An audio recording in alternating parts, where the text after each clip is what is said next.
actor, but like he'll tell you, you will not outwork me.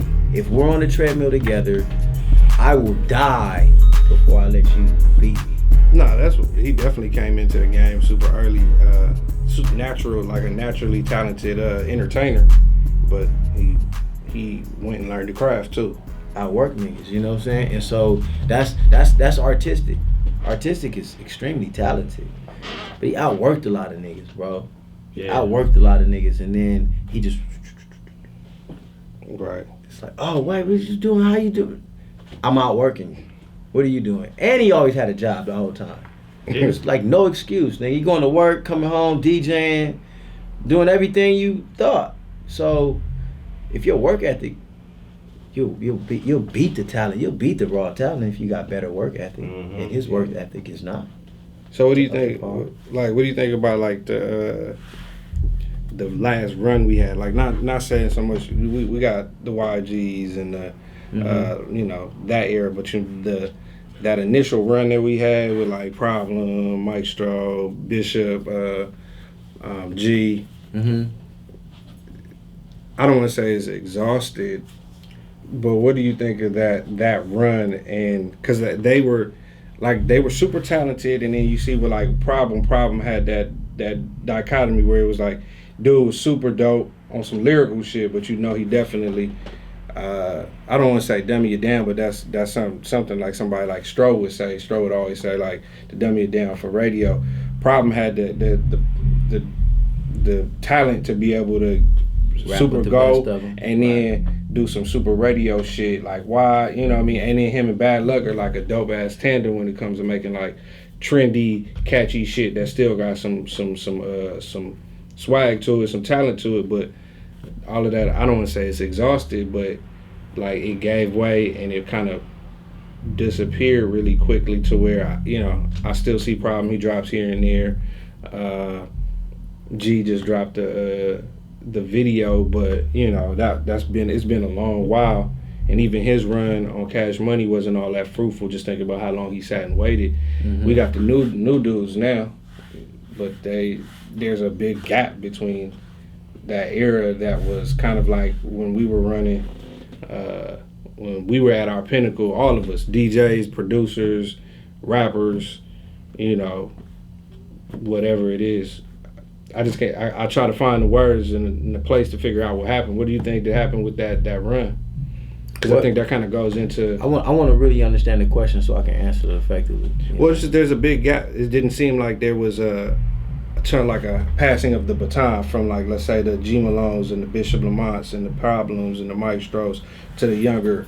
There was them, and then there was a space where there was not much, and then you see YG pop up with the mixtapes and and then from there the Ratchet and the Jerk situation happened. But where was that previous Problem was probably the only one that you could think of as a bridge, because when that Jerk shit started happening, he was still rapping.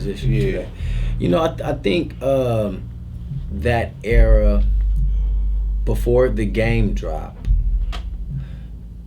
post Biggie Tupac murders, so you're talking about 97 to like 2005,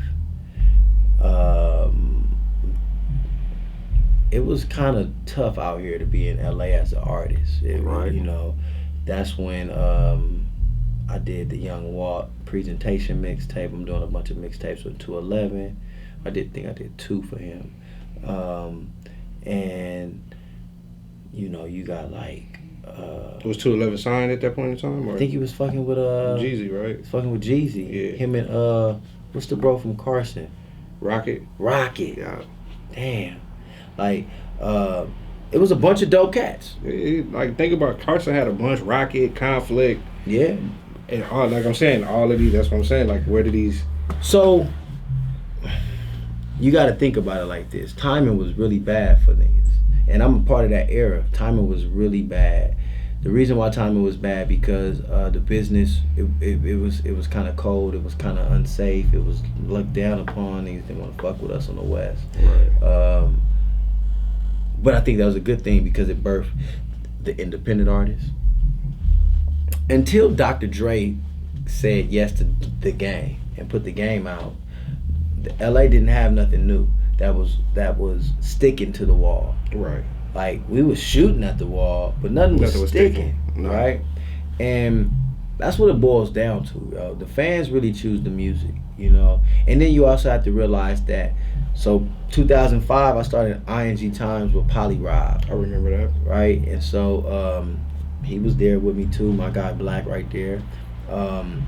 Pro, you know Pro from Leimert Park, Project Blow. Pro got a camera rental business. I gotta figure out the name of his camera rental business, but it's based out of like Anaheim, Pomona. But he got a warehouse. Every camera you can think of, lighting equipment, anything video production. Pro, so shout out to my boy Pro. But Pro was there, Polly Rob, Big Y, a bunch of cats. And for like 2 years we did a dope digital magazine, right? And we were bringing in a lot of artists. We were coming through. And then the game changed. Mergers happened, recession, all these things changed. You got the game out popping now, and you know you got all these new artists or whatnot that's kind of like matriculating from all over the map. I think it helped us create an independent market in Los Angeles, in which we didn't really have that. It was like you gotta get signed, you gotta go through Dre, you gotta go through certain cats to get on, and it was dope. So I mean, prior to that, that was the formula. Like if you wasn't Dre co-signed, and it's not just Dr. Dre, but we call it the Dre stamp or that lineage. If you didn't come from that world, like if Snoop co-signed you, that's Dre. That's kind of Dre co-signed. You know what I'm saying? It's not like Snoop and Dre are tied together like that, but because from the line, it's from like the lineage. The lineage of the NWA, you got it's the family tree. You feel me? Yeah. So that's how we looked at it. So when the whole New West thing came about, because that was what they called it. That was the New West, right? That was their tag, right? Like Problem and all them. They called themselves the New West. I was all there, you know. Yeah. My boy Sticks, Watt Sticks. He was like our Steph Curry. Yeah. He was no, Steph Curry's not the Union rep. What's his name? What's the other kid? The short guy. He's talking about CP? CP. Yeah, Chris Paul. He represents the Union, right? Union, yeah. Right? Sticks was kind of like that for the New West. He definitely was. You know what I'm saying? And unofficially, you know what I'm saying?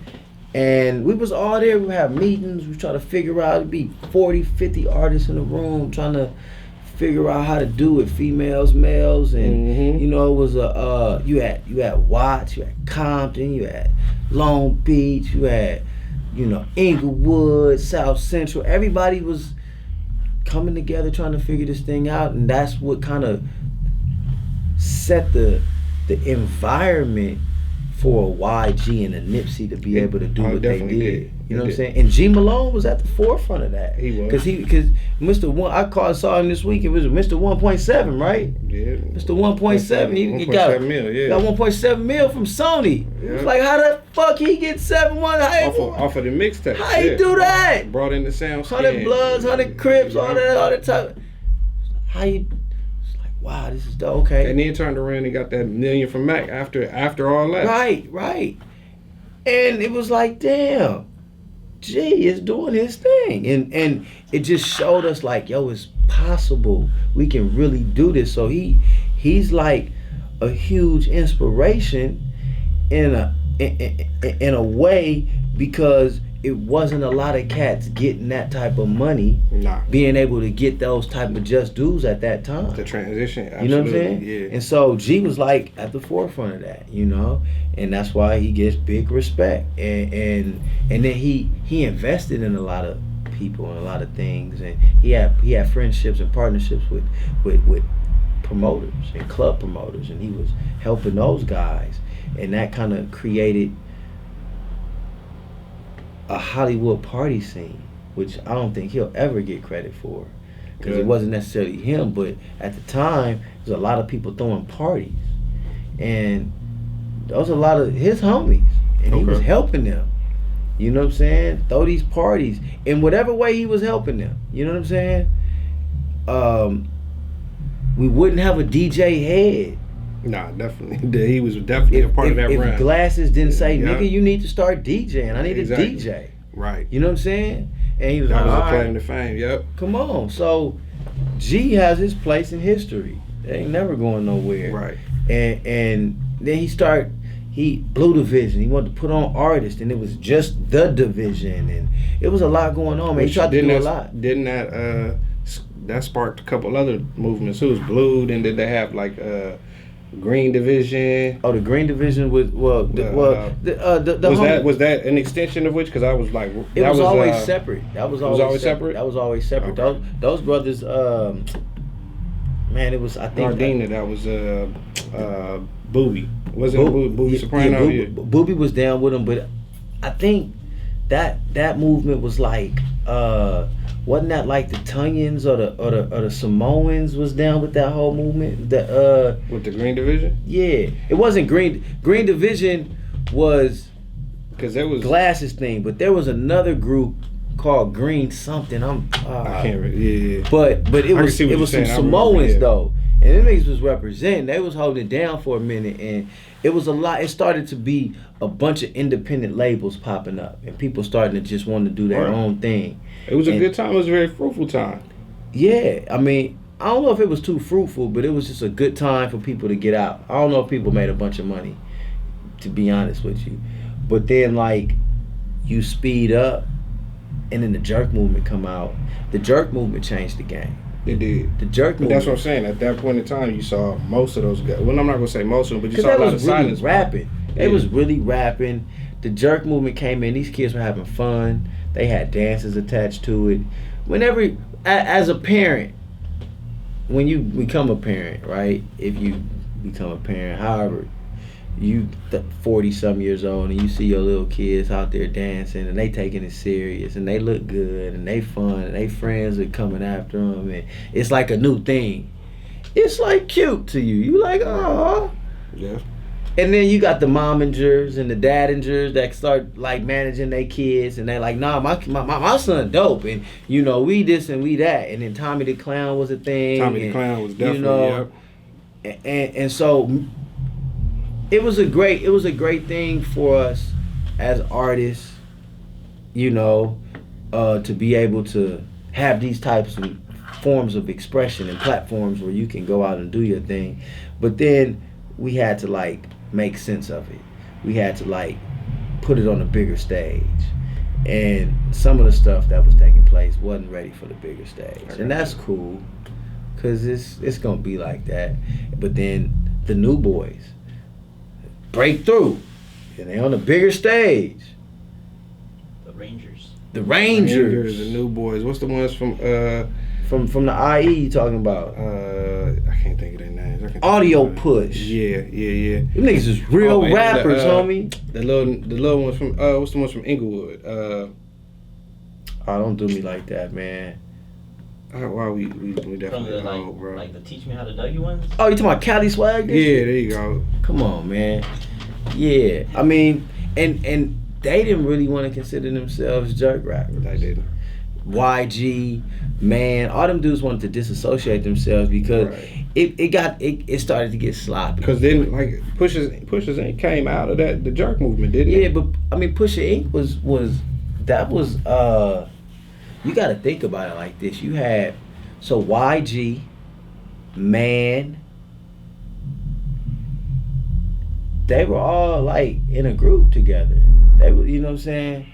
I think it was one other cat, but I can't remember clear. But you got to think that Pushers was throwing parties. Right. There's a lot of party crews. These niggas was throwing parties and really going up. DJ Mustard got his claim to fame. Right. You know what I'm saying? I remember being in the party with all these youngsters. I'm like, yo, this shit is lit. It's crazy. Like, and it was like really wild. And everybody came out and they was young adults. You couldn't really tell them nothing. Right. Young adults getting out on the scene for not the first time, but for the new times. And, you know, that's, to me, post that 2000, early 2000 era, like the 90s was like the 90s. The decade of culture. In the 2000s, every 5 years some shit was different. Right.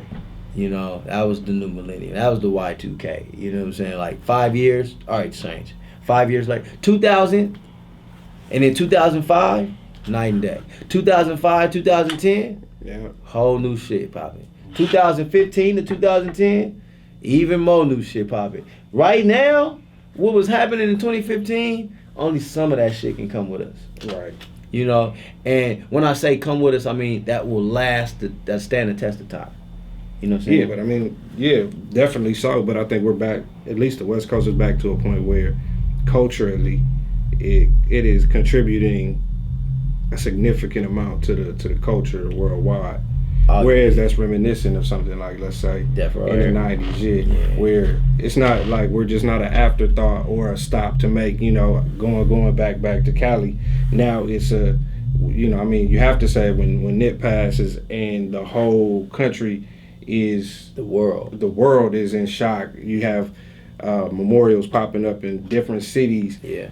You know that the West Coast is definitely making a staple, and that's kind of where I was wondering, like, from where we saw kind of the resurgence, the start of the resurgence, and then it kind of teetered off, and then the young kids brought it back, and that's, you know, the YGs who are on top.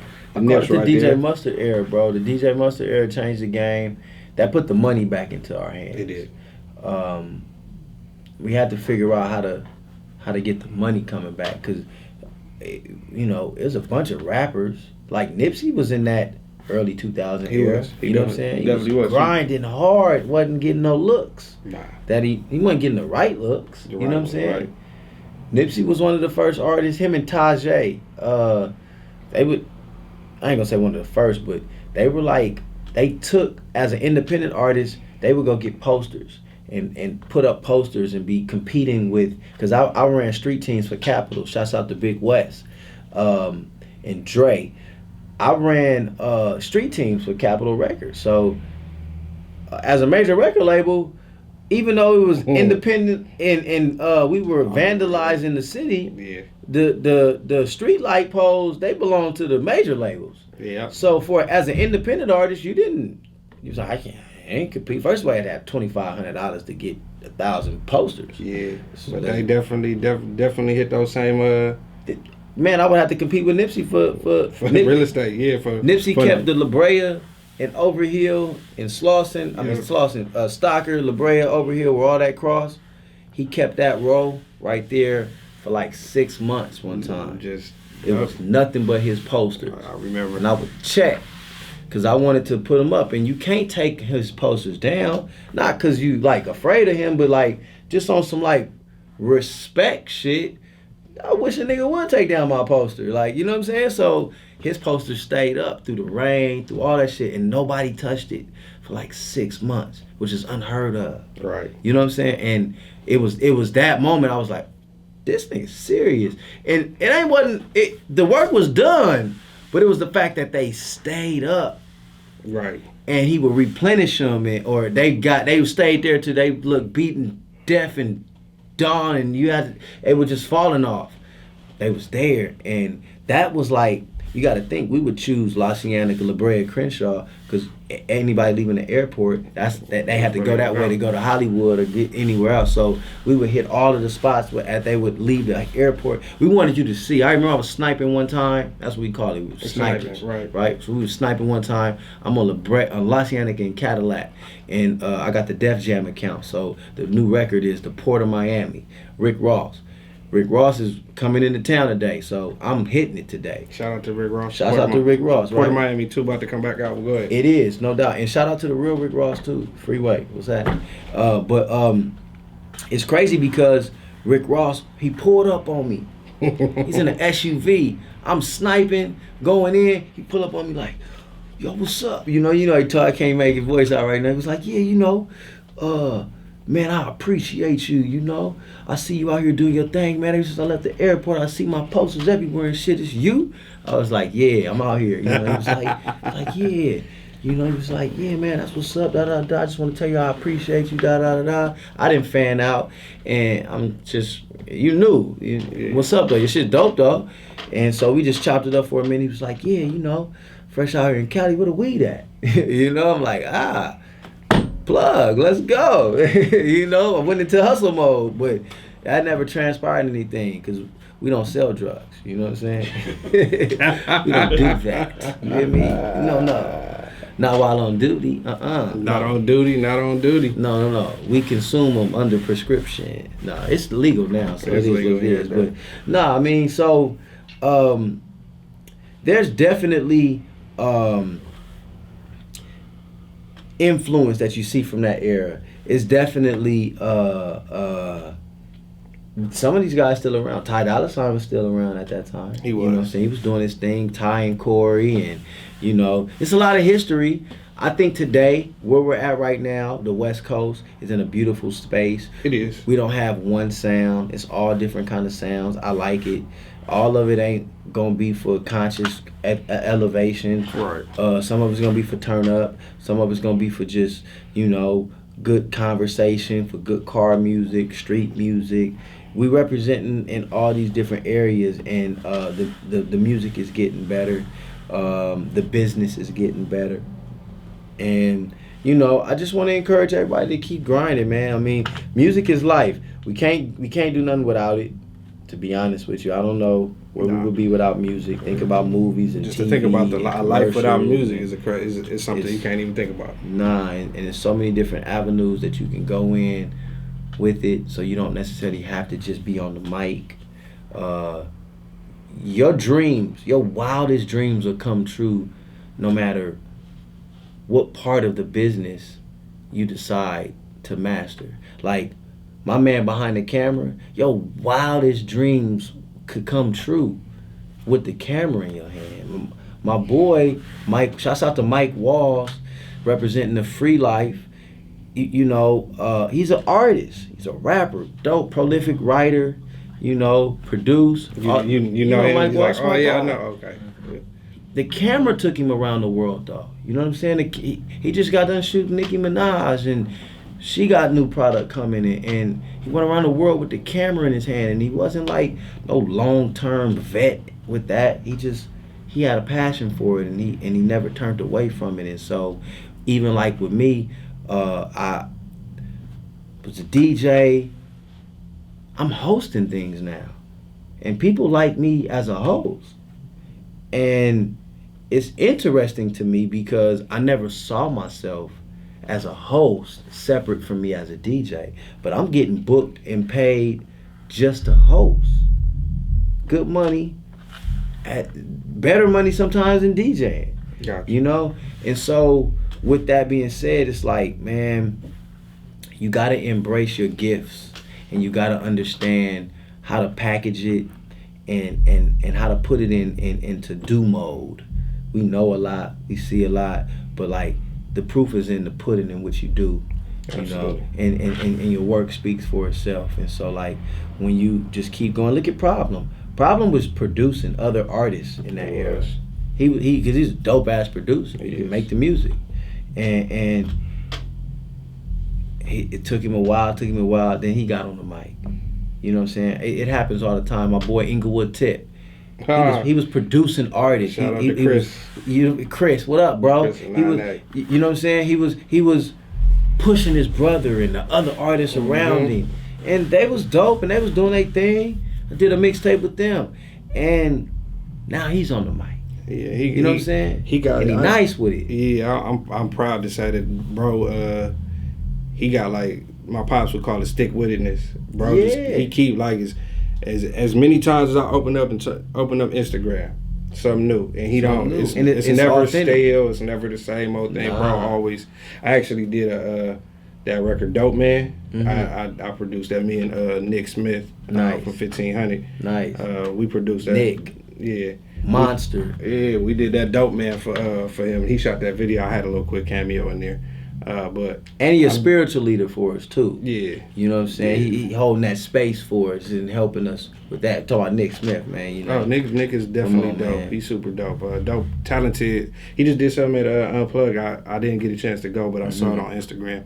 But just to ask this last question of you, just transition from that conversation and kind of go back to, you know, we were talking about G being such a dope individual and how he got it when a lot of people weren't.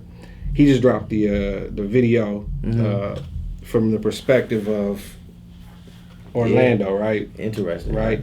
And with the caption that, you know, I don't remember exactly what the caption read, but basically said, you know, just to sum it up, that, you know, in a situation like that, on some just regular street shit, Pac, I don't want to say he said deserved, but he was out of pocket, or that's definitely what would be expected of someone to have something to happen in that scenario on some just general hood shit. Had it not been Pac or being Pac, just on name or no name, you know, dude get stomped out, get jumped, he gonna come back. So what do you think? You watched the video? I watched the video. What did you think of that? What did you think of that and the fact that G is telling the story from the position of Orlando as if to say, here's the other side of the story. Let's not get carried away with the fact that there's two sides to the story. Well, you know, man, it's 2019. Right. We're talking about 23 years ago. Right. You feel me? Literally, when the year that Pac died, I had just got my turntables. Right. 95 Christmas, I got my turntables. But however, we loved Tupac at that time, man. He couldn't do no wrong. And there was some people who thought he was wrong and they didn't really like him at the time too, you know. But you know, it was a great debate. But people cried like they did with Nip, you know, when Pac passed. I mean, no, I did. I ain't gonna lie. I was a kid too. It was like the world had stopped for a moment because Pac was the biggest thing that we could think of. He was on TV, movies, and he was just really dope. And there was many layers to Pac, right? And I don't think people really understood all of the layers to Pac. So now, I wasn't an adult at the time, so I wasn't in the rooms and in the studios. Like, I didn't have interactions with him like I had interactions with Nip. Yeah. You know. Same here. But I wouldn't go on record and say anything bad about Pac, bro. Like, I feel like Pac, he represented a certain level of consciousness and a certain level of fearlessness that you got to think, like, a lot of cats think they be gangster by the way they dress, by the way they talk, by how the way they treat women, how the way they treat their fellow man, you know, maybe the crimes that they commit. And gangster, it's not that necessarily, you know what I'm saying? Like, and so Pac represented gangster rap. Like, gangster's like it's a rebel, like a revolutionary almost, you know, like. He definitely encompasses all of that, rebel, revolutionary, all of. Would you consider Nas a gangster rapper or a conscious rapper? He definitely leans more towards conscious rapper. He's a gangster rapper. You think so? He raps about guns and dope. But the stance that he's always taken from it is from a conscious level. Bro is very articulate, very, very right. So do we consider Nipsey a gangster rapper or a conscious rapper? If we're gonna approach it in the same vein, where if we're gonna judge all three in the same vein, I would throw Nipsey in the same and say he's definitely conscious from the fact of how he approaches it. He's a gangster, you feel me? But I think there's a certain level, like a gangster has to be conscious to a certain, like, it sounds crazy, right? But like, you think about it, gangbangers, it's a little different. But it's like Melvin in Baby Boy. The Baby Boy. He's a gangster. Gangster, but bro was sitting there talking about guns and butter. You know, that's not something that is per se just gangster, street level gangster. It ain't talking about this how you go do a drive-by, this how you. Nah, he talking about some real life things from a gangster perspective. Cause guns and butter. The most gangster shit you could do is take care of your family. You know what I'm saying? Like, some of the most gangster shit you could do is like take care of the woman that you in the bed with? Like we talking about like real life, real man's things. Talking about hunter and gatherer. Like, can you protect and provide? That's what it boils down to. And then where are your principles and morals? Right. So it's those things that I appreciate, right? And then the fearlessness of not caring what other people think or what your repercussions are because you believe in something that much. I say all that to say that with this video, I think for one, it's very hip hop. The fact that it's a story. Right. He's telling a story. When do we get stories anymore? You know, Nip tell a great story. He put you in the car with him. You know what I'm saying? Make you feel like you low riding with him. G Malone, he accomplished that by just having a story, a form. You know, everybody's music is about guns, bras, jams, just bullshit. Like, he told a story. The fact that he told the story, he gets accolades for that. The fact that he told it from a different perspective is controversial. Definitely right? controversial. It's gonna open people's eyes up, right? The story of whenever you stomp somebody out, there's repercussions to be had, bro. Don't think that that's over. Like, right. You don't spit on nobody. Don't stop him. You don't kick a man when he down. Right. You feel me? And you don't shoot him in the back. Yeah, that's a certain level of savagery. These are like rules of engagement, right. Unwritten rules, right? And there's probably a few others that you can put in there, right? But he stomped him out in the middle of a casino. Multiple people, exactly. That's problematic. You jumped him too, like that's problematic. There's retaliation that's gonna be had in any of them type of scenarios. Not necessarily where it's warranted in maybe not the right thing to do, but it's definitely repercussions. And we saw it live right then. That's real street business, right? So was it a mistake? I think it was a huge mistake on Tupac's part. But why was they fighting? I don't know. It's perspective. I wasn't there. So, but it wasn't something that you could just brush under the table and be like, I'm gonna get up out of here, they ain't gonna do nothing. Nah, it's not that. We saw Nip slap somebody in the middle of the street, BET Award weekend. Not this year, last year. And it went viral, it went crazy. That wasn't Eric Holder, but that's not okay. But as a man in the situation, when you saw the video, the way it rolled out, I can't say I would want to do anything different in that situation. True. You know what I'm saying? So you make your bed, you lay in it. Yeah, I mean, it's definitely the life of a gangster. You know what I mean? They know anybody that's lived that life would understand those repercussions. The most gangster shit Nipsey did was come back and buy that building on the corner, bro. That's some of the most gangster shit ever, where they tried to evict him. He's like, okay. Yeah. Now you can pay me rent. Yeah, you know what I'm saying? That's kind of a way to negate the expected, I guess, narrative, where you just expect that this person is going to be a deadbeat, and you come back and which kind of that rewrites the whole narrative, especially the narrative of the expected narrative of a gangster. You think a gangster is going to live a certain way and end up in one or two places, dead or in jail, and you come back and you buy something as a businessman, and in a gangster way, but as a businessman, it definitely rewrites the narrative. But that just makes me ask the question, it's like of somebody like G Malone, who is from he can express his opinion or his point of view from that place, from being a gangster. Yeah. Where some of us may not be able to, but like Pac said, everybody in LA is affiliated in one way, shape, or form, so we can all appreciate the point of view. Mm-hmm. But I guess there's a lot of, I had people reach out to me. I had a partner of mine who's been in LA for a long time, but he's from Detroit. Dude's a dope rapper. Mm-hmm. He just asked me, he wanted to know my opinion on it as a LA, somebody that grew up in LA, what I thought about the video. And, I have to shout out to G. We waiting for you to come on Classic Conversations and explain it yourself.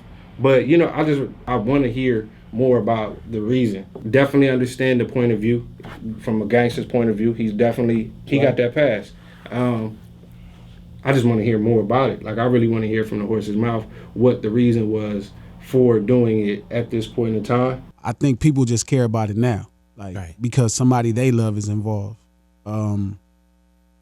I even killed myself in the same, like I have a video with me and J-Rock called No Sympathy where I killed myself based around gangbanging. So that's how much people don't love me, that they love Tupac enough to wait a minute, Tupac got killed because of gangbanging? Like, we didn't call you in like, hey, Glasses, like, what you doing to yourself? How you kill yourself? But it was like Tupac died, and I'm like, well, it's just a simple story. Like, it ain't really a bunch of people, like, it ain't no disrespect, and like, not out of his name. It's just, if somebody jumped me, if the Pope and 7 priests jumped me, like, the Catholic Church gonna have to bury somebody. It's just how it go. Social media and everything, man, I don't want people to like, oh, clout chasing. Like, you have never been a clout chaser. You never been I need to get a song on big. How do I get it? Like you've been one of the most humble, quietest artists that I know. For real, for real. I don't know if I would get credit for being quiet. There's been chatter about Tupac and you know, his gangster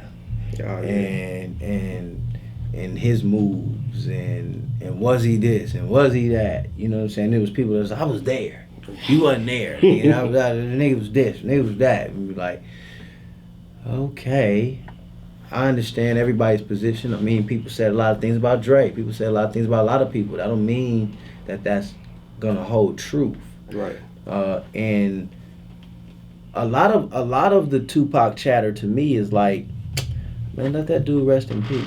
That's where I think it should be. You feel me? Let that guy rest in peace. Let his contributions to the world, you know, be celebrated.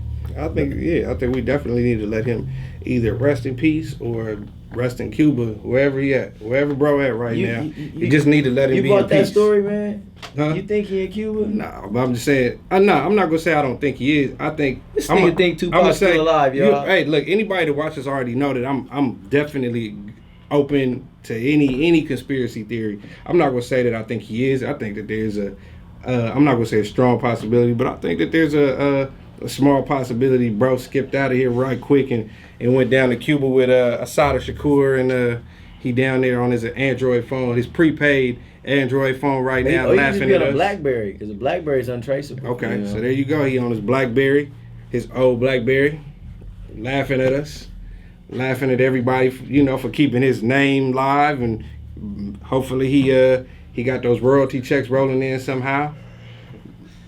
Don't know, but I think that regardless of where he at, whatever he doing, I think we definitely should let him rest. Definitely let him rest. I mean, the story is a huge story in hip hop, man. You see, he's our Elvis, definitely. White people didn't want to let Elvis go. We didn't want to let Tupac go for a long time.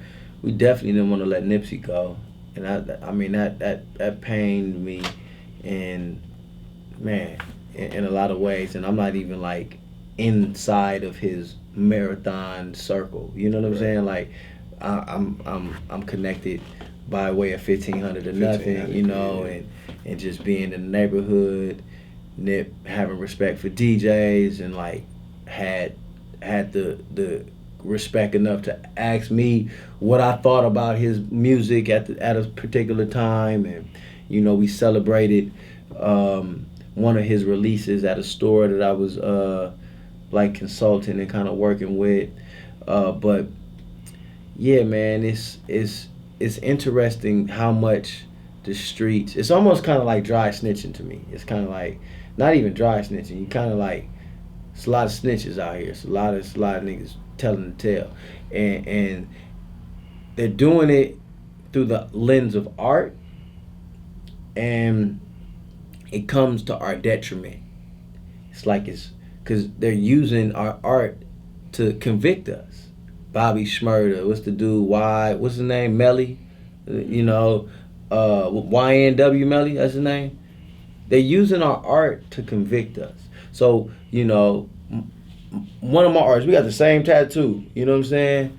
2 of them. He got charged of capital murder and home invasion and wasn't necessarily his music, but he was trying to write a story for himself so he can go back to the studio and talk about it. Think about what y'all are doing out here, man. It's when keeping it real goes wrong. Come on, man. Like, it's art. Art imitates life, and it's really true. And hip hop is always talked about. Social media makes it go backwards, though. When you think about it, when you really think about it, social media pushes on a person to create the story for the artistic expression, right? And you putting out, and you got to run a new story damn near every 2-3 hours. Like, you know what I'm saying? You got to run some new content, new piece of something. It's a new crime every 3 hours. 3 times a day you got to post at least. You know what I'm saying? It's 21 times a week. That's crazy. That's a lot of posting going on. And so people are constantly trying to create moments for themselves so they can up their social currency, get a bigger check, whatever they were trying to accomplish. And, you know, we all are in it, you know. Now we're here, and like Denzel said, we don't really know what the cost of it is, because we haven't done 30 years of social media yet. We'll see. We'll find out, you know. And the grand experiment. It's like the projects. We figured out what the projects was, and now we're gonna figure out what the social project is. I don't know if we have the time to, like, with how fast things are going right now. I don't know if we have. I don't know if we have 10 years to figure this shit. Like, we don't. Niggas need to figure it out now. Yeah, we definitely do. Like, but that's kind of where the question came from with the G Malone, because I'm not saying me, and I would definitely say if I felt this way, but the perspective has been brought to the social media platforms is the question of why, right? Why at this point in time, and you know, so you check the comments and a lot of people are saying, you know, oh, why is he releasing this at this point in time on these platforms, on social media, bro? You know, is it clout chasing? He's certified to be able to talk about a story like that. It's good commentary. It's art. You can tell he's a dear fan.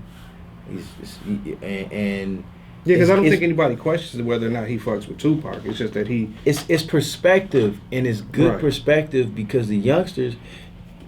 Was it Kodak Black who said that Tupac was whack? There's a few of them.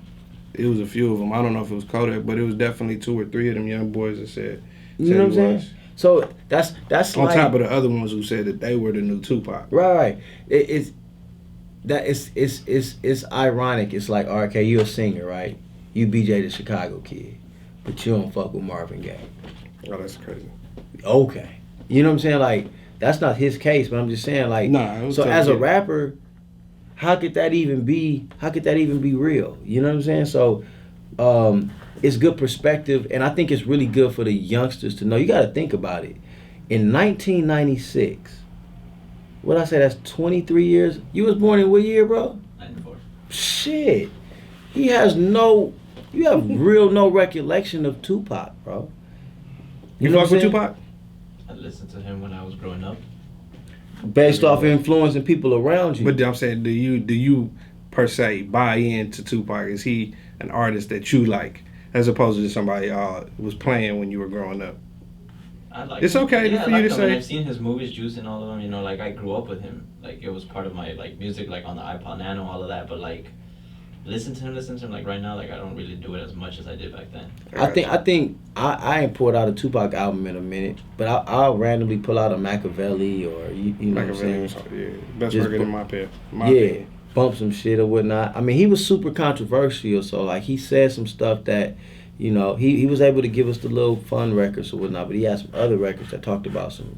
And the fact that he probably got 20 more records somewhere in the stash where bro saying a bunch more controversial shit. You know, somebody told me, though, a kid told me one time, he said, Dr. Dre, you know the dude who make headphones. I was like... Yeah, that's when we getting old, bro. But that's where the grades come in, man. It's a beautiful thing. Age is a beautiful thing. You just keep waking up, man. That's all I got to say. Keep waking up, Keep waking up. Hey, I definitely appreciate you. I need to get you to come back another time, especially when I got my co-hosts, because they're younger.